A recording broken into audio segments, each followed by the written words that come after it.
எங்கள் ஒருத்தர்கிட்டயே கிட்டத்தட்ட ரூ. 100 ஏமாத்துறாங்க அப்படின்னா ஒவ்வொருத்தர்கிட்டையும் எவ்வளோ ஏமாற்றுவாங்க. என்ன நடந்துச்சுன்னு சொல்கிறேன், வீடியோ ஃபுல்லாக பாருங்கள். இன்றைக்கி புரட்டாசி சனிக்கிழமை. ஸோ நாங்கள் எல்லாருமே ஃபேமிலியோட காலைல எந்திரிச்சு எங்கள் குலதெய்வம் காரமடை ரங்கநாதர் கோயிலுக்கு போனோம்.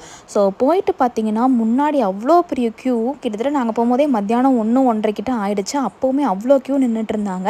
அப்புறம் நாங்கள் முன்னாடி போய் இந்த அரிசி அந்த காய்கறி எல்லாமே கொடுத்துட்டு அப்புறம் கொஞ்சம் வாங்கி நம்ம இந்த அரிசி இதெல்லாம் கொடுக்குறவங்களும் வந்துட்டு நம்ம குடும்பத்தையே வந்துட்டு ப்ளஸ் பண்ணி வந்து வாழ்த்துவாங்க.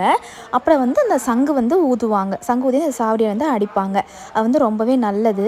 ஸோ இதெல்லாம் நாங்கள் முடிச்சுட்டு டேரெக்டாக வந்து கோயிலுக்குள்ளே போயிட்டோம். அந்த கூட்டத்துக்குள்ளே எல்லாம் முடிச்சு சாமியெல்லாம் பார்த்துட்டு, சாமி பார்க்குற இடத்துலையும் ரொம்பவே கூட்டம் தான். கொஞ்ச நேரம் கூட நின்று சாமி பார்க்குற மாதிரி விடலை. அப்படியே அங்கே இருக்கிற ஸ்நாக்ஸ் ஐட்டம் லட்டு அதெல்லாம் வாங்கி அங்கேயே கொஞ்சம் சாப்பிட்டுட்டு, இந்த அப்பம்னு ஒன்று இருந்துச்சு அங்கே. அதுதான் நான் ஃபர்ஸ்ட் டைம் ட்ரை பண்ணுறேன். ரொம்ப சூப்பராக இருந்துச்சு. மைல்டு ஸ்வீட்டாக அந்த மாதிரி. ஸோ அதெல்லாம் முடிச்சுட்டு பார்த்தீங்கன்னா டேரெக்டாக நாளைக்கு வந்து பார்த்திங்கன்னா இந்த இறந்தவங்களுக்கு இந்த வருஷம் கும்பிடுவாங்கங்களா திதி, அந்த மாதிரி கும்பிட்றதுக்கு காய்கறிலாம் கொஞ்சம் வாங்க வேண்டியதாக இருந்துச்சுன்னு சொல்லிட்டு காரமடையிலேருந்து வர வழியிலேயே ஒரு டிபார்ட்மெண்டல் ஸ்டோரில் நிறுத்தி காய்கறிலாம் வாங்கினோம். வாங்கிட்டு உள்ளே இருந்த சில ஐட்டம்ஸு தேவையான மாவு, நமக்கு தேவையான ஐட்டம்ஸ் எல்லாம் வந்து வாங்கினோம்.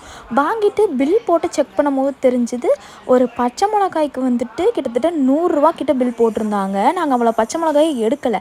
நாங்கள் ரொம்ப டிஸ்டன்ஸ்லேருந்து வந்தங்காட்டி தான் நாங்கள் பில்லே செக் பண்ணோம். ஸோ செக் பண்ணும்போது தான் இந்த விஷயம் தெரிஞ்சுது. என்ன அப்படின்னா, அவங்க கிராம் வந்து முடிஞ்சதை 0 அமுத்தாமல் அடுத்த கிராம் போடாமே அடுத்தடுத்து பொருள் இருக்கும்போதே அடுத்தடுத்த கிராம் போடுறாங்க. இது அவங்க வந்து வாண்டடாக பண்ணுறாங்களா இல்லை அவசரத்தில் பண்ணுறாங்களா என்னன்னு தெரியல. பட் நாங்கள் சொன்னதுமே அவங்க அதுக்கான அமௌண்ட்டையும் திருப்பி கொடுத்துட்டாங்க. ஸோ இதனால் நான் சொல்கிறது என்னென்னா, பில் நீங்கள் போட்டதுக்கப்புறமா நீங்கள் வாங்கியிருக்கிறதுக்கான பில் தான் போட்டிருக்காங்களான்னு ஒரு வாட்டி நீங்கள் செக் பண்ணிக்கிறது உங்களுக்கு நல்லது.